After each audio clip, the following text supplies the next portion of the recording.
तो एक ही गुण देखना चाहिए। क्या गुण देखना चाहिए? पिता को बेटी के विवाह के लिए जो घर भरे कुल होई अनुपा, जो घर भरे कुल होई अनुपा, जो घर भरे कुल होई अनुपा, जो घर भरे कुल होई अनुपा, जो घर भरे कुल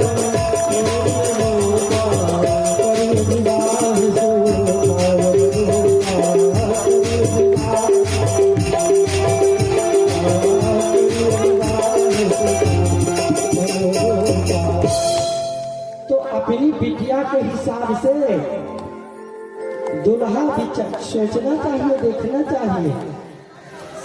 हमारा काम काम तो दवा, अब शाम को हमारा नियम है। सवेरे तो हम पूजा पाठ में हमको समय नहीं मिलता। काका जी भी हैं पूजा पाठ वाले, यजमानी वाले, तो पूजा पाठ में चले जाते हैं। घर में भगवान जी हैं ठाकुर जी, तो शाम को हमको समय मिलता है, तो हम शाम को घूमने निकलते हैं। तो शाम को हम क्या देखते हैं?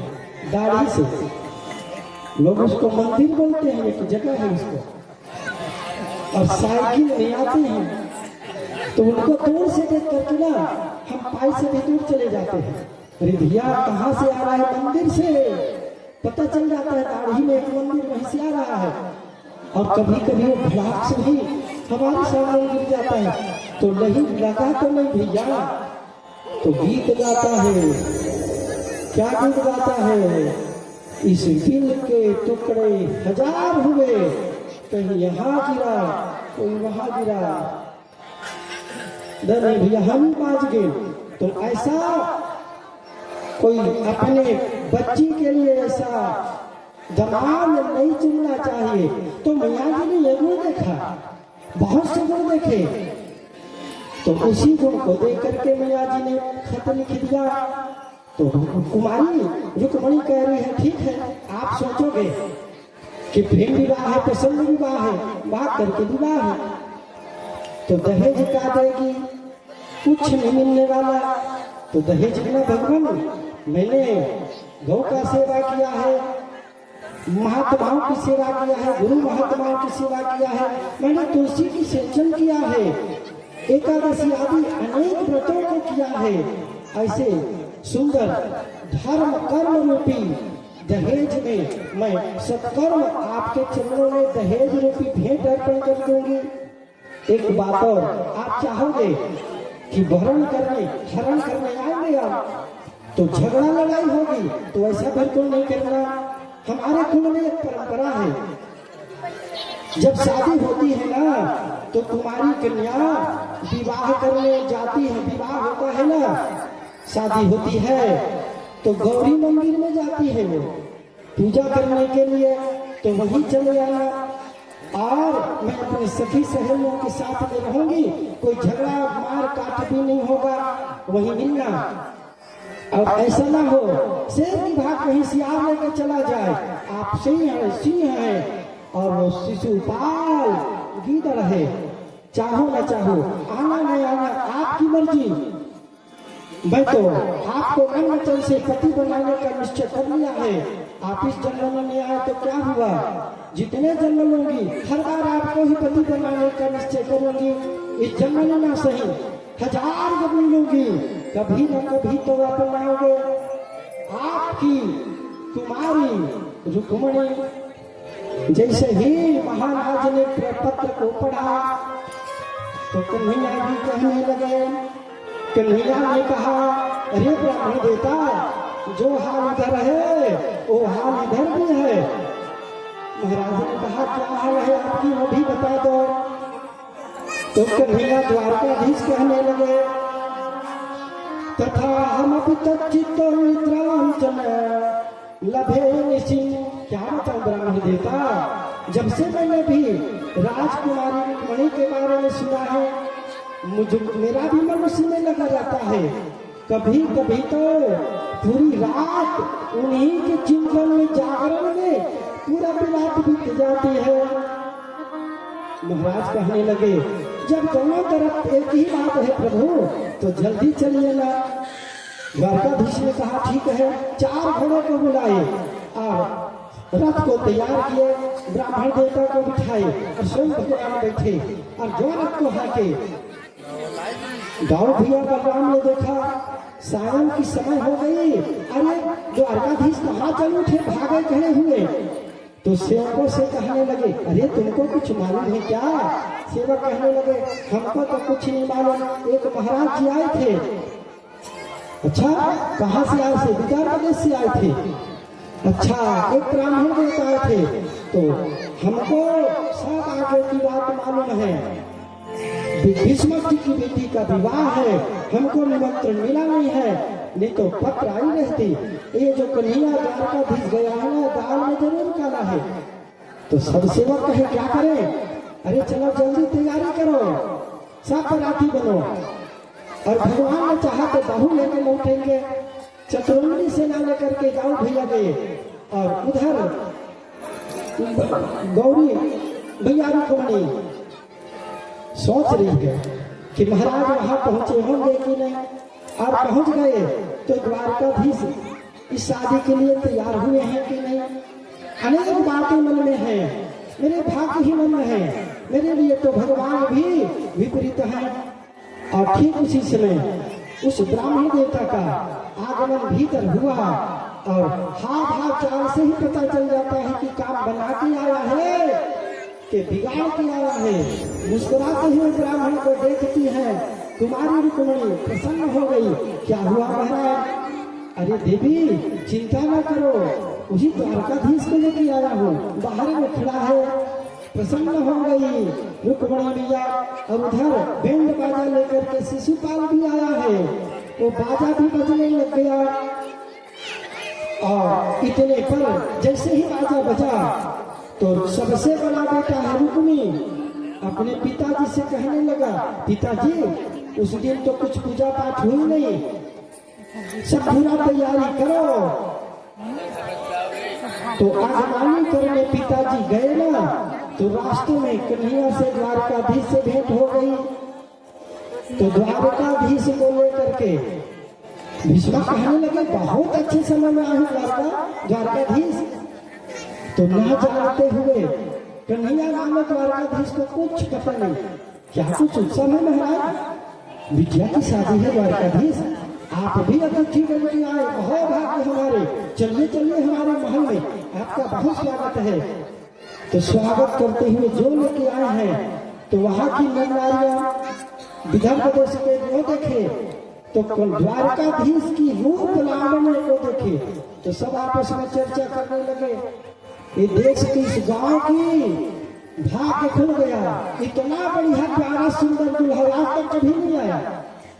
रुक्मणी के भाग्य का हमारे भाग्य पे ये बार बार आएगा अपने ससुराल, इन आंखों से इनका दर्शन होगा। तो सब लोग जय जयकार करने लगे दुल्हा राजा की, दुल्हा सरकार की। तो भीष्म कहे ऐसा नहीं है, ये दुल्हा नहीं है। तो दुल्हा कौन है?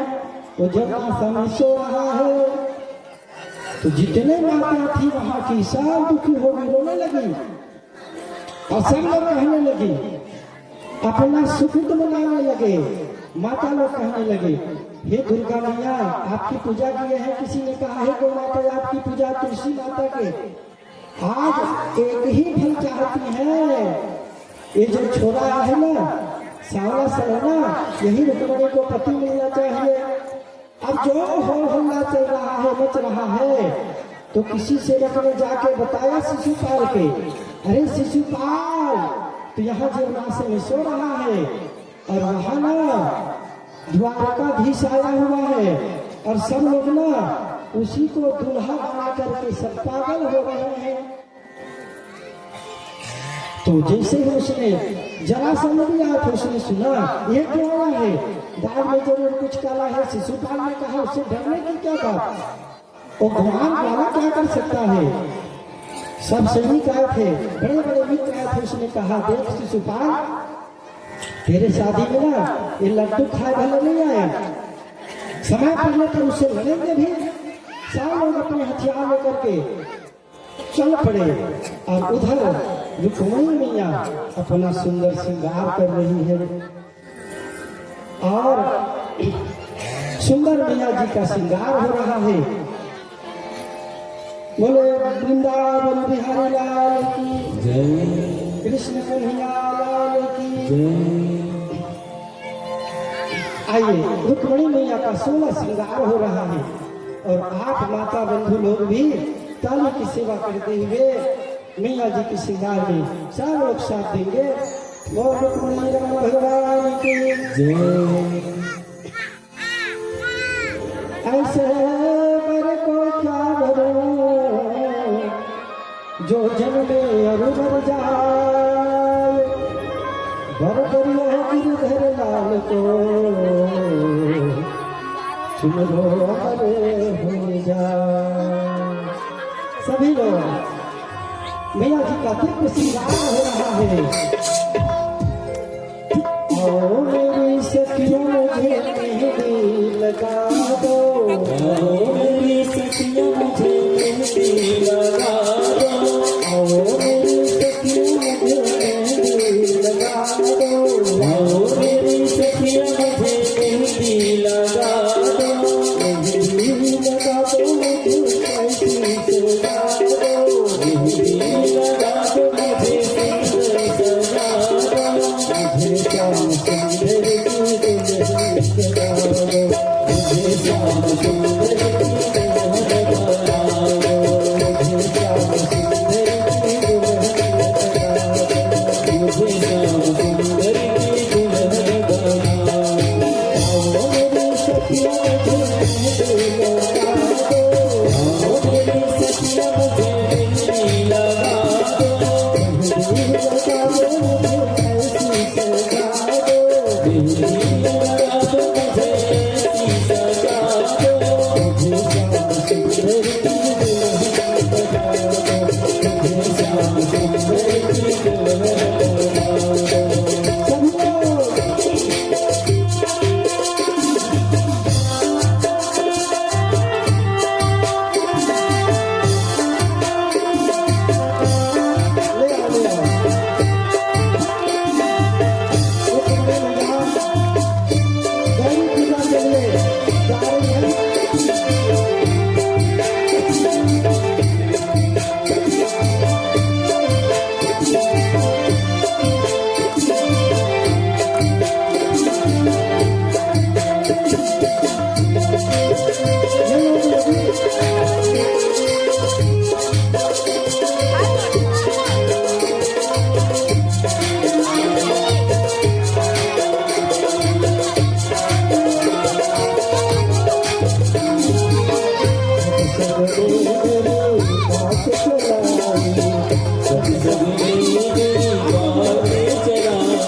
लगा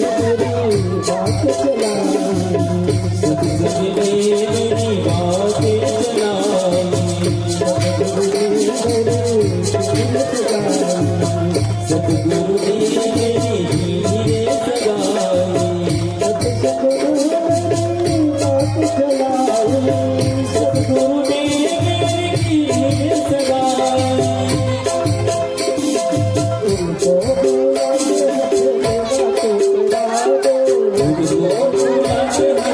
मुझे श्याम सुंदर की दुल्हन बना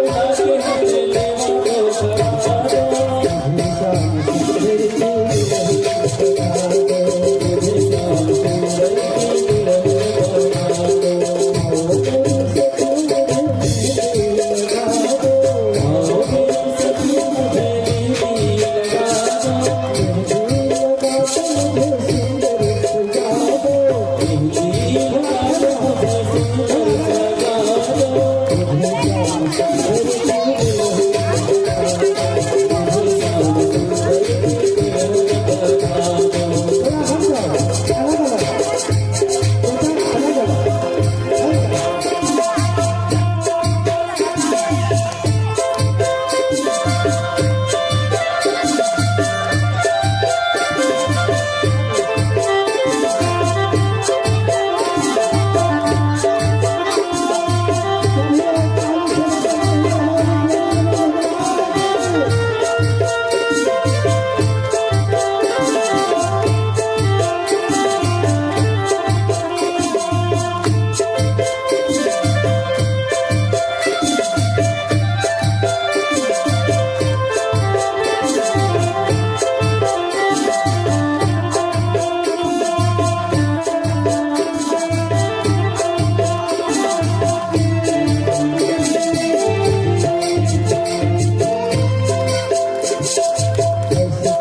काका जी हम रात भर कराते हैं।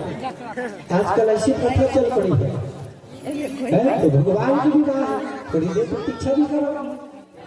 बोलिए द्वारकाधीश भगवान की। जाना सबको है। उधर सच करके रुक्मिणी मैया गई है भीतर और भोली मैया की पूजा करने लगी।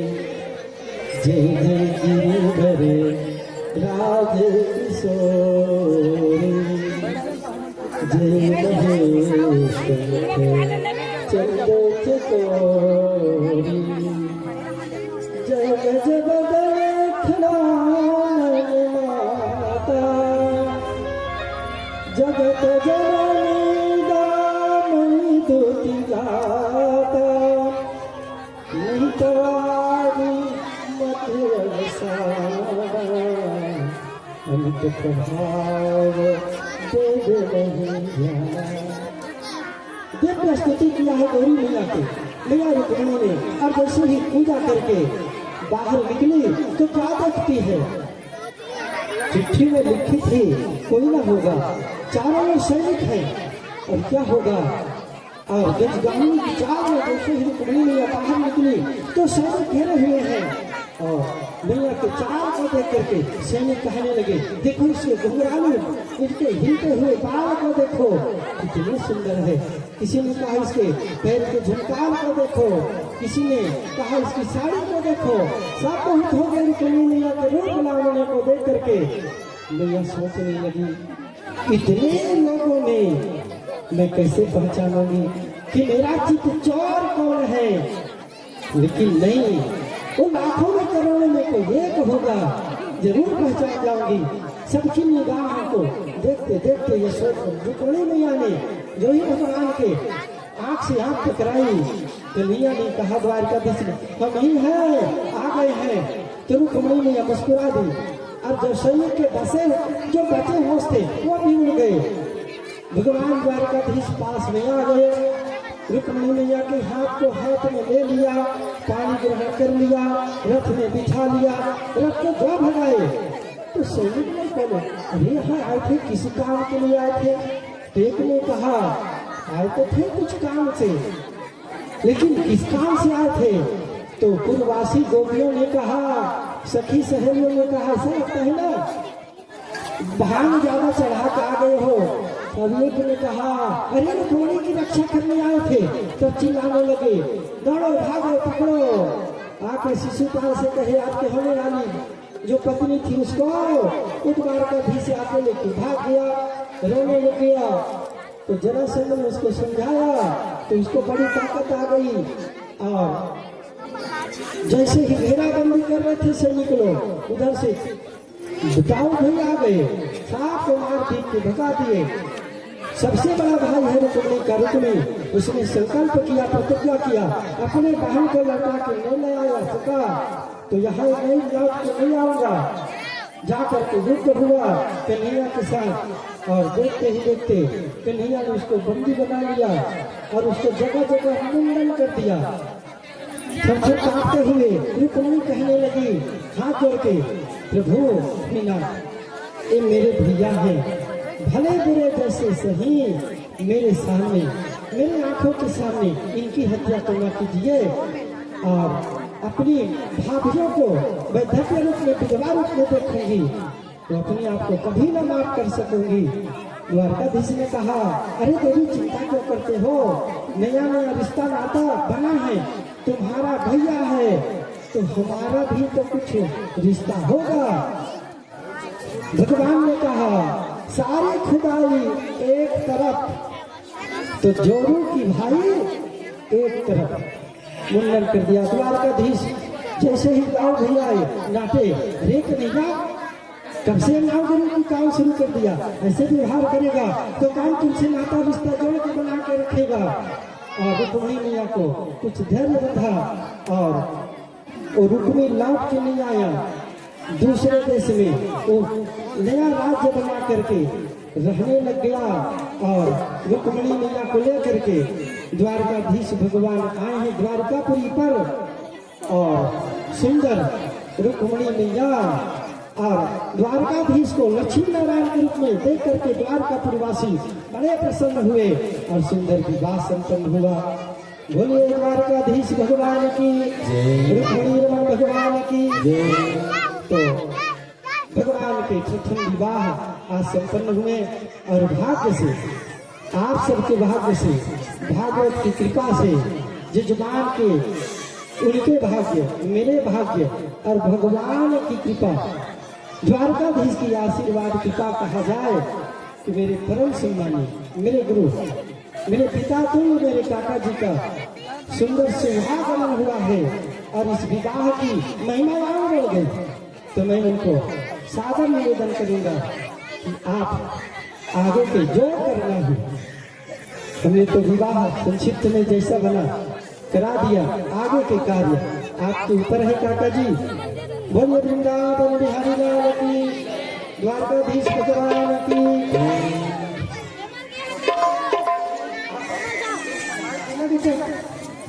काका जी के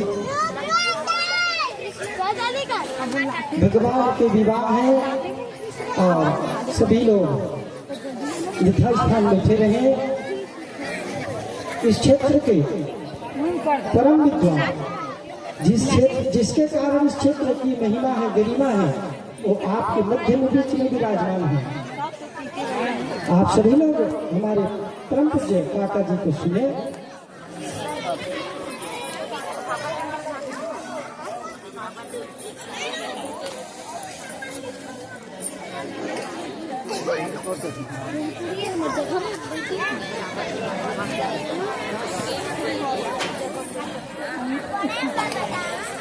कृपया शांति बनाए रखें।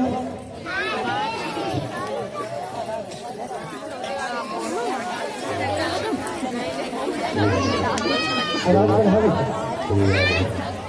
जय श्री राधे, श्री राधे, जय श्री बोल द्वारिकाधीश भगवान की। थोड़ा रुक जाए भैया लोग, बाजा वाले लोग, आपको हम आदेशित करेंगे, फिर आप आना। हमारे काका जी को आप सुने। बड़ा सुंदर अवसर है लोगों को, इतना पुण्य से मिलता है। नहीं तो कई लोगों का जीवन बच्चों के शादी की बिना तरसते रह जाता है। जिनके घर में फुलवारी है उनके यहाँ विवाह, लेकिन धन्य है आप लोग अपने घर के विवाह को कर ही रहे हैं। और जो अजन्मा है, अलग है, निरंजन है, उस श्री कृष्ण का विवाह कितना पुण्यवान है। इसी बात को समझिए कि जो अजन्मा होकर के जन्म देता है, अज है, व्यापक है, अमीह है, अकल है, अभेद है, ऐसा परमात्मा हम लोगों के लिए शरीर धारण करके आए और आज कल हमारा बेटा बन करके पैदा हुआ और आज हमारी प्यारी सी गुड़िया लेकर के आ रहे हैं। ये विवाह हम लोगों के लिए परम मंगल है। कभी कभी लोग पूछते हैं महाराज ये सब चक्कर क्या है, कथा वथा गड़बड़ा जाता है, तो कहने लगे कि नहीं, ये कथा, ये जो झांकियां है, ये जो झांकी जो चल रहा है, ये झांकी जब भगवान का विवाह हुआ था तो द्वापर में हम लोग नहीं थे। द्वापर में हम लोग नहीं थे, तो आज उसका भी आनंद हो। द्वारिका के लोग कितने प्रसन्न हुए होंगे जब वो विवाह भगवान का हुआ होगा। क्या दूल्हा बना था, कितना सुंदर, एक तो ऐसे सुंदर सुंदर कितना सुंदर, इतना सुंदर भगवान भुवन मोहन रुक्मणी जी ने नाम दिया बाबू। श्रुत्वा गुणा, आपके गुणगण ही ऐसे हैं, आपकी लीला ऐसी है, आपकी क्रियाकलाप ऐसी है जिसको सुन करके साधारण जीव मोहित हो जाए। अरे बड़े बड़े योगींद्र मुनींद्र महात्मा परमहंस, वो आपके बांसुरी को सुन करके व्याकुल होकर के खो से बाहर निकल पड़ते थे। आप विवाह कर रहे हैं ठाकुर। इस विवाह में जो आनंद है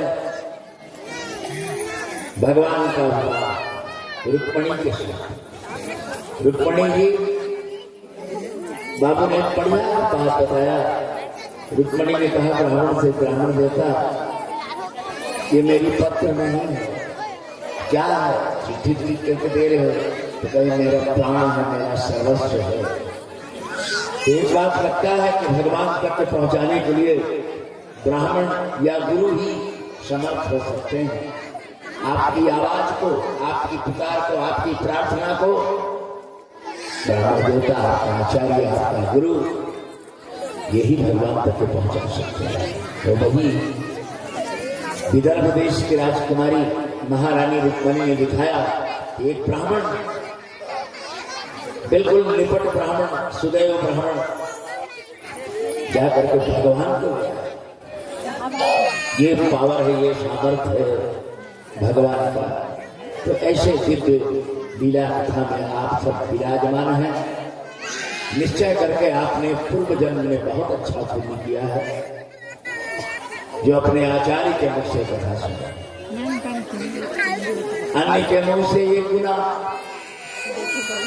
गुरु के मुंह से 100 गुना और आचार्य के मुंह से अनंत गुना फल होता है। वो आचार्य है जो आपको चाहे नरक भेज दे चाहे स्वर्ग, उसका ठेका लेके बैठा है। गुरु तो मंत्र दे दिया, छुट्टी पा लिया। बाकी और ब्राह्मण आपको सलाह बताने आ सकते हैं, लेकिन पार तो पुरोहित है, पूरा हित है, पुरोहित है। इसलिए आप सब लोग बहुत ही सुंदर इस कार्यक्रम को शोभायमान कर रहे हैं। आप लोगों को बहुत बहुत साधुवाद, बहुत बहुत आशीर्वाद। ऐसे ही ये कार्यक्रम चलता है। मैं आज विलंब से आया, क्षमा चाहता हूँ। राधा माधव से थोड़ा छलमला चला गया था काम से। छलमला वाले मंदिर में भतीजा रहता है, तो थोड़ा सा उनके काम से चला गया था। इसलिए अपनी कथा क्या बताएंगे। भगवान की जो दिव्य मंगल में कथा है, भगवान ने रुक्मणी को पहचाना। नारद जी उनके गुरु हैं, जानकी जी के भी गुरु नारद जी और रुक्मणी जी के भी गुरु नारद। प्रतिदिन वो द्वारिका से, वृंदावन से विदर्भ आते थे। जो भक्त है उसके पास में भक्त आता ही है। गंजेड़ी पास में गंजेड़ी आया गया, शराबी पास में शराबी पहुंच जाता है। ऐसे ही भगवान के भक्त के पास में भक्त आता ही है। महारानी रुक्मिणी का अत्यंत प्रेम देख करके प्रतिकार किया करते थे और एक ही बात सुनाते थे, पीडम नटवर बपु कर्णयो कर्णिकारम। रुक्मिणी जी पूछती हूँ कैसा है, पीडम नटवर बपु। एक तो अत्यंत सुंदर रूपमान है और मयूर का पुच्छ लगा हुआ है। रुक्मिणी जी अभी बाबू बता रहे थे चारों तरफ निहार करके देखे, लेकिन इतने लोगों में कैसे पहचाना, तो ही बताए बरहा पीडम नटवर बपु कर्णयो कर्णिकारम। बिभ्रतवास कनक कपितम वैजयंतीं च मालाम्। रुक्मिणी जी ने जब उस ध्यान का स्मरण किया नारद जी का बताया हुआ, तो भगवान रथ पर बैठे बैठे वृंदावन के श्री कृष्ण बड़ा सुंदर मयूर का पीछे लगा हुआ है, कानों में अमलतास या कनेर का फूल कान में खोचे हुए हैं भगवान। पीताम्बर दिग्विनिंदक पीताम्बर करोड़ों करोड़ों सूर्य के प्रकाश को भी जो लज्जित कर दे, ऐसा सुंदर पीताम्बर कोई बनियाई नहीं पहने भगवान, खुला शरीर, लेकिन उसमें पीताम्बर इतना सुंदर दिख रहा है। सांवले सांवले शरीर में पीला पीला रंग का पीताम्बर, भगवान की मधुर मुस्कान, बड़े बड़े कान तक के आंख भगवान के, बड़े सुंदर कपोल हैं भगवान के, बड़े बड़े घुंघराले सुंदर बाल हैं, जिसको देख करके भौरे दौड़ पड़ते हैं। इतना सुंदर रूप जब देखी रुक्मिणी ने तो जान लिया कि यही मेरे प्राणनाथ है, ये है परिचय। तो भगवान को जानने के लिए पहले सुनना चाहिए। भागवत की कथा क्यों है? भगवान को जानने के लिए। भागवत की कथा क्यों सुनते हैं? अपने उस परमात्मा को जानने के लिए। जाने बिनन होई परतीति। एक बार मैं रायपुर जा रहा था तो भुआलपुर का एक ठाकुर खड़ा था बगल में, बहुत वृद्ध था। बहुत समय हो गया तो उसका माड़ी मेरे माड़ी में टकराया, वो खड़ा था। मैंने कहा बाबा जी थोड़ा देर करके खड़ा होइए ना। फिर धीरे धीरे पूछा मैं आप कहाँ से आए, कहाँ जा रहे हैं? कहे बाबू रायपुर गया था, इधर कुछ काम है, फिर भुआलपुर जाऊंगा। मुझे याद आया भुआलपुर मेरे पिताजी के मित्र रहते हैं, एक ठाकुर। नाम बताया तो उसने मुस्कुरा कर कहा तो ठाकुर मैं ही हूँ। ओहो, खड़ा हो गया। मैं कहा आओ फूल दादा, हो चले इसमें तू बैठे। तो जाने बिना प्रेम नहीं होता, जानना पड़ता है पहले। जाने बिना होई परतीति। कौन जनाएगा? श्रीमद् भागवत। भगवान हमारे कैसे हैं, कौन स्वभाव के हैं, कैसा उनका आदत है, कैसे उनकी करुणा है, ये सब कथा आप सुन करके फिर प्रेम करें। प्रेम पाने का एक ही मात्र स्थान है श्रीमद् भागवत, और कहीं प्रेम आपको मिलने वाला नहीं है। अगर भगवान से सच्चा प्रेम करना है तो आप अवश्य करके श्रीमद् भागवत की कथा को जरूर श्रवण कीजिए। 8 अध्याय 9 अध्याय करके तो भक्तों की ही कथा। भगवान को किस किसने पाया, भक्तमाल की कथा है ये। और ये 10वां जो स्कंद चल रहा है वो भागवत का प्राण है, जिसमें स्वयं प्रेम रूपी कृष्ण प्रकट होकर के क्या क्या लीला किए, इसकी स्तुति कथा है। इसलिए आप सब लोग साधुवाद के पात्र हैं। आज बड़ा ही सुंदर भगवान श्री कृष्ण का और रुक्मिणी जी का विवाह है। हम लोग उस विवाह में बड़े पुरजोर से आनंद से इस विवाह में सम्मिलित हो।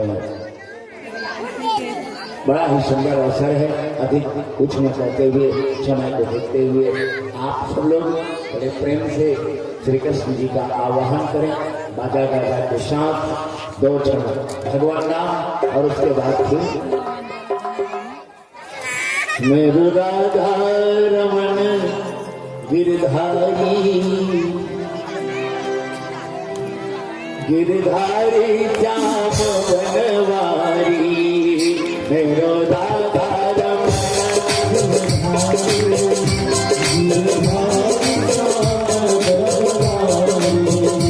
मेरो राधा रमन गिरधारी गिरधारी श्याम बनवारी हो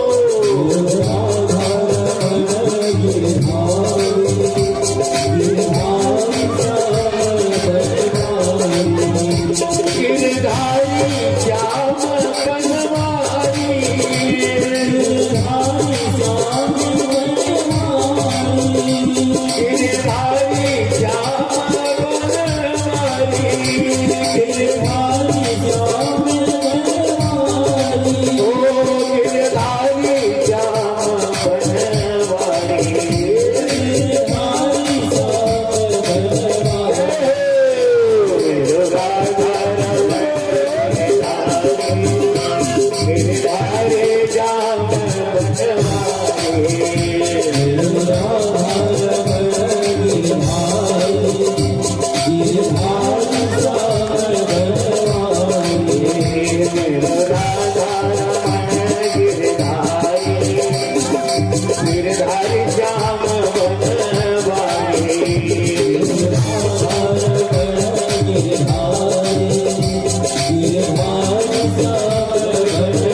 Thank you.